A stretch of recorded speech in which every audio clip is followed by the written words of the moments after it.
Hello! You've read the title, you've seen the thumbnail of the video. Get your favorite beverage ready because we're going to dive into this terrifying story with a great ending. So don't forget to subscribe and like. Let's get started.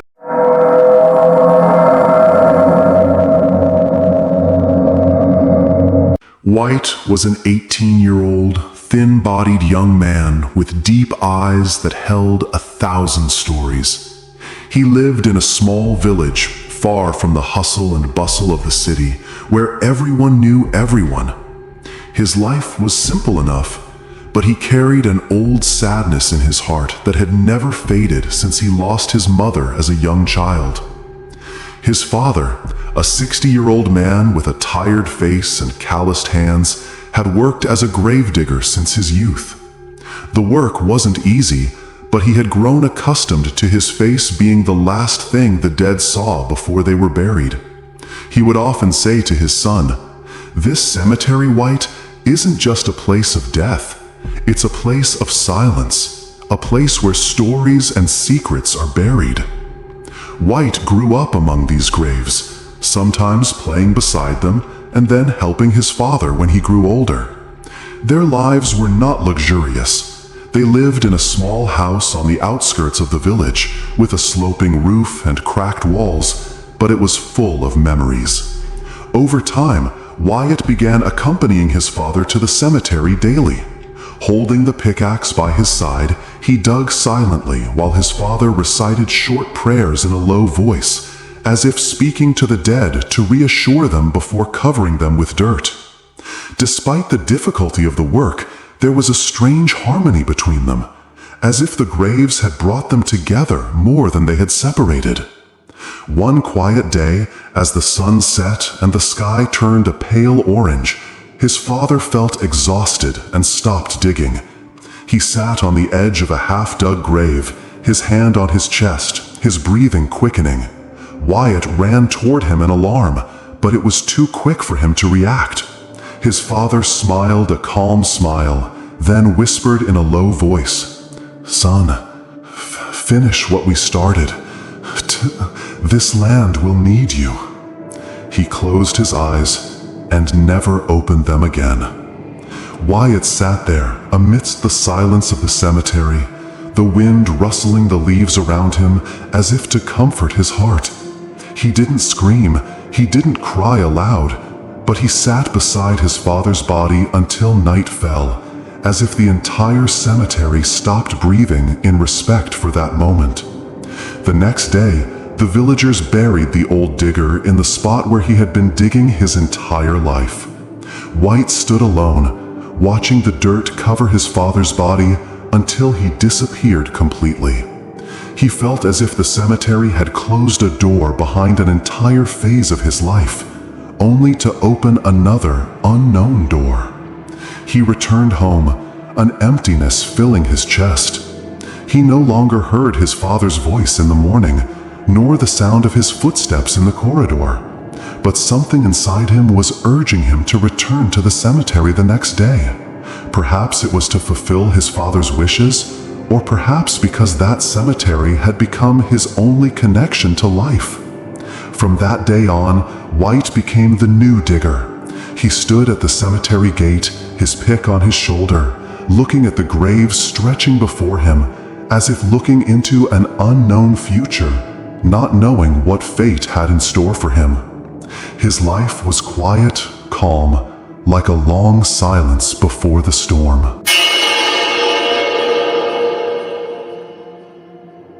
White's life began to enter a new phase after his father's passing. He would wake up at dawn, carry his pickaxe on his shoulder, and walk steadily to the cemetery. There was no one to remind him of what to do. He had learned everything from his father years before. His job consisted of digging graves when a villager passed away, and he would receive a small wage after the burial. The money wasn't enough for luxury or pleasure, but it was enough to provide for his daily needs and keep him afloat. The villagers knew and respected him well, but to them, he remained a silent person, living more with the dead than with the living. After each burial, White would stand alone by the grave, wipe the sweat from his brow, and then go directly to his father's grave. He would sit there for a long time, as if recounting his day to him, describing who had died that day, who had attended, and who had cried. He would speak to him in a low voice, as if waiting for an answer, as if the cemetery had become his only secret diary. As night fell, he would return to the cemetery gate, where there was a small guard room. It was an old room with cold walls and the persistent smell of dust. There he would sleep, curled up on a modest mattress, listening to the whispers of the wind as it passed between the graves before falling asleep.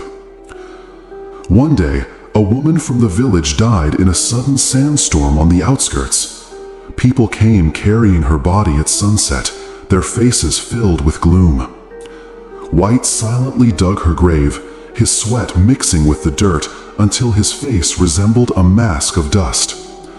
He placed the body in its place, covered it with dirt with rhythmic movements, and then stood for a moment, looking into the fresh grave as if he were staring into a mirror.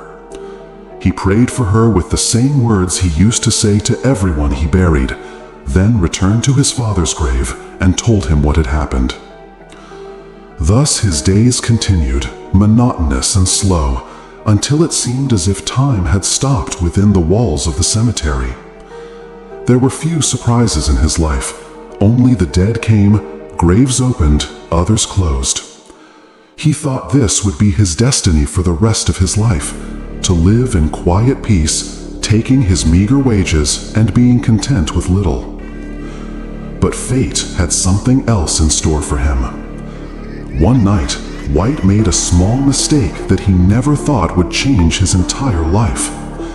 It was an unforgivable mistake that would haunt him every night, transforming the silence of the cemetery into strange sounds that followed him wherever he went.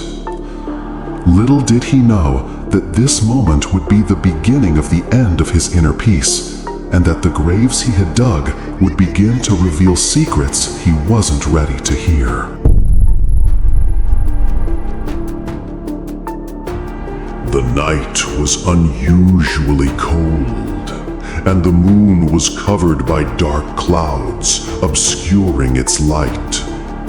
White was asleep on his modest bed inside the guard room at the cemetery gate when he was awakened by the sound of repeated knocks on the iron door. He opened his eyes slowly, initially thinking he was dreaming, but the knocks returned stronger and more regular, as if someone was insisting on waking him up. He stood up slowly, put on his jacket, and grabbed his oil lamp before heading to the door. Darkness surrounded the place from all sides, and the silence was so heavy that his footsteps could be heard echoing on the dirt floor. When he opened the door, he stood in amazement. Before him was an old woman, very old, with a face as pale as a piece of wax and disheveled white hair hanging over her shoulders. Her clothes were shabby and wet, as if she had come from somewhere far away in the rain, even though it had not rained that night. Her eyes were wide and tearful, looking at White with a heartbreaking, pleading look. He said in a low voice, "What's wrong, Auntie? Have you lost your way?" The old woman held up a small wooden box, barely the size of a child's arms, and said in a trembling voice, "This is my granddaughter, born hours ago, only a moment old. Please bury her now. I can't wait until morning." White felt a heavy weight on his chest. He knew that burying the dead at night was unusual, almost forbidden in the village. Yet he couldn't ignore the old woman's tears or the crack in her voice. Trying to calm her, he said, "Auntie, it's dark.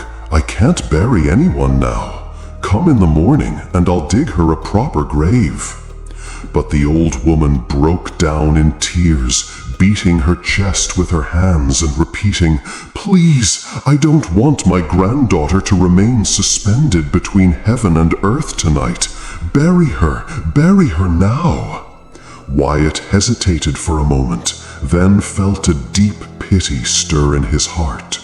He reached out and took the box from her.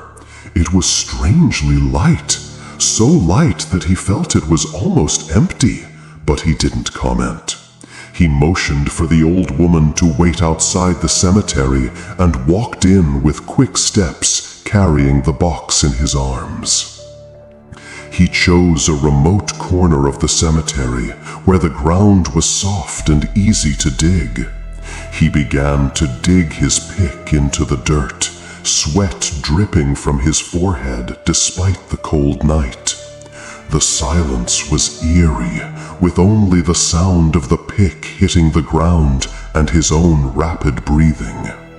When he finished digging the hole and knelt down, he placed the box beside him and was about to open it to check for the body, but he backed off at the last moment, not wanting to see the face of a dead child in the darkness. He carefully picked up the box and placed it inside the hole. Suddenly, he heard a voice behind his right ear. A voice he hadn't heard since the day his father was buried. It was his father's voice, clear as if he were standing right behind him, whispering short words. "Stay away from the coffin." Wyatt's body froze, a sharp chill running down his spine. He looked around in confusion, the lamp swaying in his hand, but saw no one. He said to himself in a low voice, catching his breath, "It's an illusion. I'm just tired." Quickly, before fear could penetrate his heart, he began to heap dirt over the hole, gradually covering the box until it was completely hidden. He whispered his usual prayer, then stood up, wiped his hands on his pants, and left the place, sensing that the old woman was still watching him from afar. But deep inside, there was a heavy, unshakable feeling that what he had done was wrong. It was as if he had committed a sin that would change his life forever. He had no idea that that night was just the beginning, and that the souls sleeping in the cemetery had stopped sleeping peacefully since that moment.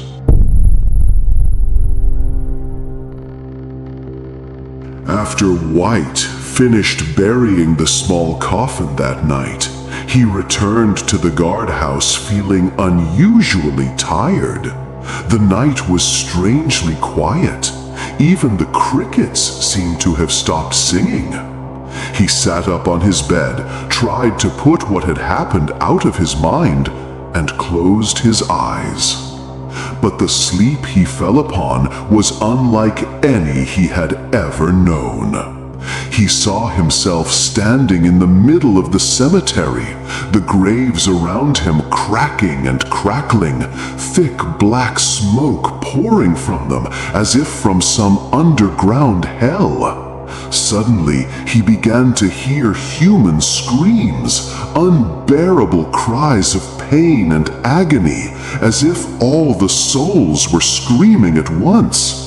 His heart trembled, and he stepped back, looking around in alarm. He saw the graves burning, the fire devouring their headstones, and the smoke rising until it covered the sky. The scene was like Judgment Day. Then, a face he recognized appeared before him, his father's, but in a way he had never seen before. A pale face with no eyes, and instead blood gushing from his sockets like a red fountain, running down his face and dripping onto the dirt.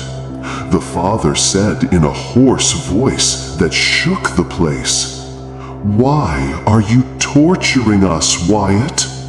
The blood froze in his veins, and he took a step back, shaking his head.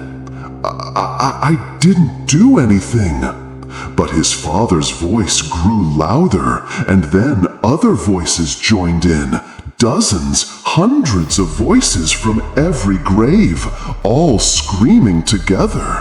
"Why are you torturing us? What did we do to you?" Shadows enveloped him, and the ground felt hot beneath his feet, as if the entire cemetery had turned into a living hell. He screamed with all his might as he tried to escape, but the ground cracked beneath his feet, and he fell to his knees amidst the blazing graves. Suddenly, he woke up. His body was drenched in a cold sweat, and his heart was pounding madly. He sat on the bed, catching his breath, his eyes staring into nothingness. This wasn't just an ordinary dream. It was so real, it felt like he'd actually lived it. He got up, feeling dizzy, left the room, and washed his face by the water tap near the gate. He saw that dawn was beginning to appear. He tried to convince himself that it was just a nightmare caused by his exhaustion. During the day, he returned to his usual work. He dug fresh graves, helped bury the village's dead, and prayed for them. Everything seemed normal for a moment.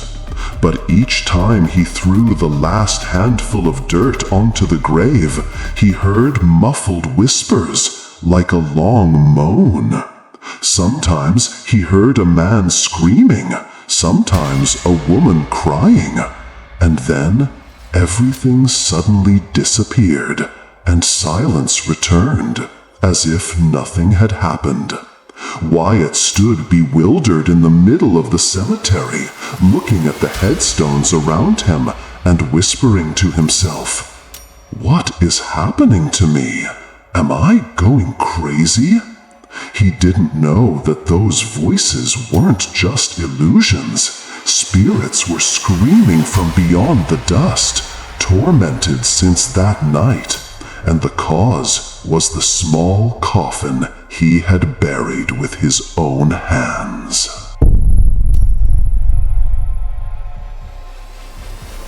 As the sun set and silence fell over the village, Wyatt carefully closed the cemetery door as usual. The night was heavy this night, the air thick with stifling humidity, and the silence even more intense than usual, so much so that his own footsteps could be heard ringing in his ears. He went to the small guardhouse by the gate and prepared a simple meal to quell his hunger. He sat down to eat, lost in thought, the image of the previous night's dream still haunting him. After he finished, he washed his face and prepared for bed. He pushed open the door of the hut, entered wearily, and froze. There, on his bed, sat his father. His back was bent, his head bowed, and his hands dangling by his side. For seconds, Wyatt didn't breathe, as if his heart had stopped. His entire body froze. His mind screamed that this was impossible. He had buried him with his own hands, and yet his father was there. His lips trembled, then he whispered in a choked voice, "Dad?" Slowly, with deadly slowness, Father lifted his head, as if time had stopped. When he uncovered his face, Wyatt felt the blood freeze in his veins. It was the same face he had seen in the dream, its eyes gouged out and thick black blood oozing from its sockets, dripping onto the floor and staining the bedding. Father took one step forward, and in a hoarse voice, full of grief and groaning, he said, "Why do you torment us, Wyatt?" He felt as if the earth was spinning beneath him. He had no answer, no idea what to say. Suddenly, Father raised his head to the ceiling, opened his mouth wide, and let out a tremendous scream that shook the hut. The walls shook, and Wyatt heard the creaking of iron at the cemetery gate and the sounds of graves cracking once again. Covering his ears with both hands, he fell to the ground, screaming. The scream seemed to come from deep within the earth, from every grave in the cemetery. His sense of terror was greater than anything he had ever experienced in his life. He lay on the floor until everything suddenly quieted down and silence returned. He slowly opened his eyes, his hands trembling. He found no one on the bed, no sign of his father. He was completely alone. But he couldn't bear what he saw. He felt dizzy, the world went black before his eyes, and he fell unconscious. When he opened his eyes again, dawn had broken, and the morning rays were streaming through the window. He sat up, panting, his hand over his heart.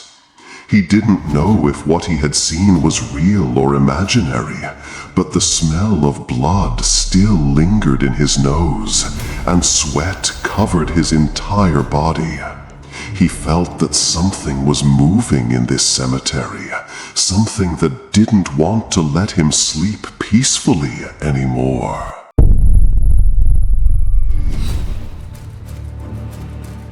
The next morning, Wyatt groggily got out of bed and washed his face with cold water in an attempt to wash away the effects of the nightmare he had experienced that night. His body felt exhausted and his soul heavy with fear, but he tried to pull himself together.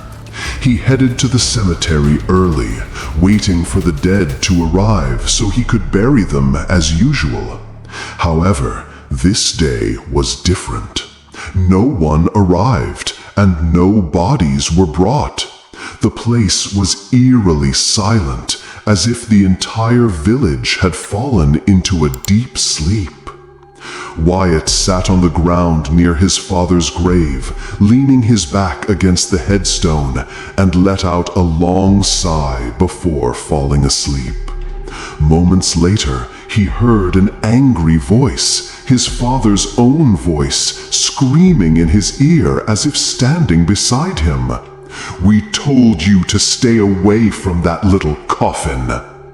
Wyatt jumped up in alarm, his heart pounding and sweat dripping from his forehead. His voice continued to ring in his ears like an echo from deep within the earth. He knelt down, placing his hands on his head, and recalled every detail of that fateful night when he buried the small coffin the strange old woman had given him. He began to connect the events in his mind. The nightmare in which he saw his father without eyes, the scream that shook the cemetery, the blood streaming from his face. Everything began to become clear. He whispered to himself in a trembling voice, "What happened to me must have been because of that coffin. I have to dig it out now." He stood up hesitantly, as if the earth itself was trying to prevent him from reaching his burial place. He grabbed the pickaxe and began digging, sweat dripping from his forehead despite the cold air.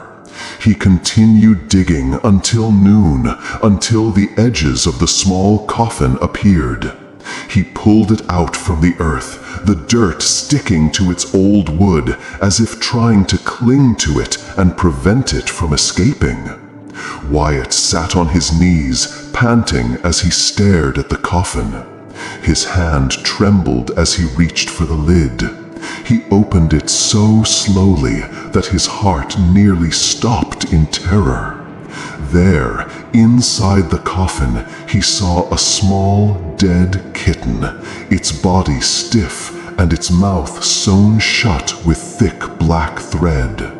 Beside it lay strange papers covered in symbols and incantations written in dark black ink, some stained with dried blood. A suffocating, putrid odor emanated from inside the coffin, causing Wyatt to take a step back. He suddenly felt something pressing against his chest, as if the cemetery air had become heavier. He felt a strange chill run through his limbs, and then he heard faint whispers behind him, whispers that sounded like muffled laughter. He turned quickly, but saw no one. It was then that he realized that what he had seen in his dream was not just a nightmare, but a real warning. He understood that his father's spirit was trying to prevent him from touching that coffin or burying it in the first place. Now, everything was clear, and yet he felt that the real catastrophe had yet to begin. He closed the coffin again, but he didn't know what to do with it. He left it beside him, panting and feeling the chill of death surrounding him. At that moment, a strong wind suddenly blew, blowing the dirt around him as if the entire cemetery was warning him of something terrifying. Wyatt sat on the ground, staring at the coffin with wide eyes, his heart pounding. He knew that what he had seen today was only the beginning of the true horror. Night fell on the cemetery, and the atmosphere grew colder with every passing minute. Wyatt couldn't calm down. His heart was pounding, and his mind was urging him to get rid of the coffin at all costs. At 1 o'clock in the morning, he carried the coffin with difficulty, dragging his feet across the wet dirt, darkness engulfing him from all sides. The moon was half full, illuminating the path with an eerie dimness, as if it were watching him. He entered his small hut and closed the door tightly. He lit an oil lamp and placed the coffin in front of him. He sat on the ground, staring at it for a long time before reaching out with a trembling hand and opening the lid again. He reached out toward the kitten. Its body was ice cold, and its sewn-up mouth filled him with indescribable dread. He grabbed a small dagger and slowly cut the thread. With the final cut, the kitten's mouth opened as if it had let out a final sigh, and a small folded piece of paper fell from inside its mouth. Wyatt stepped back a little, his heart nearly stopping. He held the paper with a trembling hand and opened it. It was filled with intricate symbols and inscriptions written in a dark color that looked like dried blood. The words were like torture orders for the souls buried in this cemetery. He felt nauseous and cried out in a choked voice, "Enough! This must end tonight!" He set the paper on fire and watched it slowly burn to black ash. Then he began searching inside the coffin for any other incantations. He found strange papers and objects buried with the cat, all covered in demonic symbols. He took them out one by one and threw them into the fire until they turned to ash. He looked down at the poor cat, a hot tear rolling down his cheek. He whispered hoarsely, "Sorry, you didn't choose this fate." Despite his grief, he set the cat's body on fire as well, as every inch of it was covered in magical markings. Thick black smoke filled the room, as if something was leaving this world as it burned. Wyatt felt a terrifying chill run through his body, as if the tormented souls were slowly being freed. The coffin threw itself into the fire, and he watched it burn until nothing but black coals remained. His heart pounded, and a cold sweat dripped down his forehead. But for the first time in weeks, he felt something resembling relief. He left the hut in the middle of the night, carrying the ashes in his hands. He walked slowly toward his father's grave, as if he were carrying the weight of the entire world on his shoulders. He knelt before the grave, scattered the ashes on the ground, and whispered in a trembling voice, "Rest easy, Dad. I'm sorry.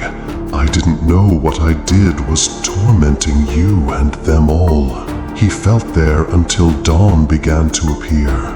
He felt a cool breeze pass over his face, but this time it wasn't frightening, more like a breeze of peace. He heard a faint rustle among the graves, as if the spirits were thanking him before returning to their slumber. With the first rays of the morning sun, White rose from his seat, feeling that the long night he had lived was beginning to end.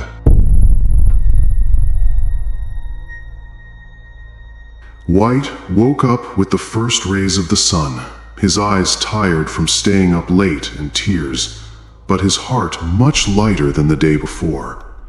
He got out of bed and washed his face with cold water, hoping to wash away the nightmares he'd experienced over the past few days. The morning was quiet, and birds were chirping at the edge of the cemetery, as if announcing the start of a new day without fear. As he was getting ready to begin his work as usual, he heard a knock on the cemetery gate. The sound was sharp and urgent, and his heart tightened. He walked slowly toward the gate, opened it with a trembling hand, and there she was, the old woman who had brought him the coffin that fateful night. But this time she wasn't crying like before. Her face was pale and angry, her eyes red, as if she hadn't slept in many nights. White whispered in a cold voice, "What do you want?" The old woman raised her head toward him, her features trembling, and said in a hoarse voice, "I want my granddaughter's coffin. I buried her here. Give it to me." The words came out of her as if she were begging for mercy, but this time White felt no pity. He stared at her for a long time, then a furious smile spread across his face, and his voice filled with contempt said, "That coffin? You burned it. You burned it with your diabolical deeds that made souls suffer for long nights." The old woman gasped and recoiled, as if the shock had completely killed her. Her face paled, and her eyes widened with real fear this time. White didn't give her time to respond. Instead, he slammed the cemetery door shut, leaving her screaming behind it and thrashing it with her weak hands. He didn't look back. He didn't want to see her again. He turned around, and then he saw something that froze him in place. His father stood beside his grave, his features calm this time, free of pain. His eyes were as they had been before his death, smiling back at him with a warm, proud smile. Wyatt approached him, tears welling in his eyes, but his father said nothing more than, "Bless your efforts, my son." Then his body slowly began to fade until it disappeared completely with the first rays of sunlight. Wyatt knelt before his father's grave, bursting into tears. But this time, he was crying tears of joy. He felt as if a heavy weight had been lifted from his chest. Moments later, he stood up, wiped away his tears, and smiled. He calmly returned to his work, and everything was different. The cemetery was no longer a frightening place. It had become for him a sacred place that he proudly guarded. Days passed, then months, until Wyatt reached marriageable age. He married a girl from the village and had children. Whenever he passed his father's grave, he would stop his children and tell them stories about their grandfather, the cemetery, and how he had protected it from a curse. Over the years, Wyatt became a respected man in his village, a cemetery guard and guardian of the souls buried there. His wife and children would visit the graves with him whenever they could, laying flowers on his grandfather's grave and sitting in silence, listening to their father speak proudly of the past that had shaped him into the man he is today. Fear no longer resided in Wyatt's heart after that night. He realized that true courage lies not in facing death, but in facing the evil that lurks among the living. And so, the page of terror was turned in his life, and a new chapter filled with peace began.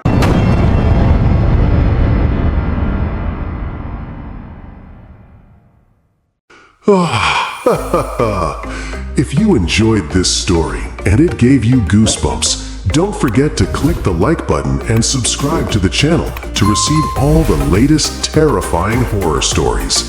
And tell us in the comments which moment was your scariest. For those who would like to share their scary stories with us, you can message us on Instagram and we'll share them in future flashbacks.